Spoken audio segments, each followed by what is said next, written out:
আমি সৌমেন, তোমাদের জন্য নিয়ে এসেছি আরেকটা নতুন অনুপ্রেরণামূলক গল্প। শেষ ভরসা, নিজের ওপর। চলো আজকের গল্পটা শুরু করি। একটা ছোট শহরে রণজয় নামের এক ছেলেকে সবাই বলতো, তুই পারবি না। পরীক্ষায় ফেল, চাকরিতে রিজেকশন আর জীবনের সব দিকেই ব্যর্থতা। একদিন রণজয় ক্লান্ত হয়ে নিজের জীবনের মানে খুঁজতে বেরোল। রাতে ছাদে বসে আকাশের দিকে তাকিয়ে সে ভাবল, যদি সবার কথা শুনেই আমি থেমে যাই তাহলে আমি নিজেকে কখন সুযোগ দেব। সেই রাতেই সে একটা কাগজে লিখল, আমি একবার চেষ্টা করব, নিজের জন্য।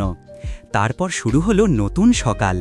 প্রতিদিন সকালে উঠে পরিশ্রম, শেখা, চেষ্টা সব কিছুর মধ্যে সে নিজেকে নতুন করে খুঁজে পেতে লাগল। ধীরে ধীরে তার বিশ্বাসী তাকে এমন জায়গায় নিয়ে গেল যেখানে একসময় পৌঁছানো সে কল্পনাও করতে পারত না।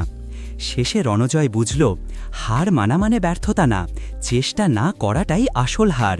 বন্ধুরা, জীবনে যতবারই পড়ে যাও না কেন, মনে রেখো, শেষ ভরসা সব সময় নিজের ওপরই রাখো। আমি সৌমেন, আবার দেখা হবে পরের গল্পে।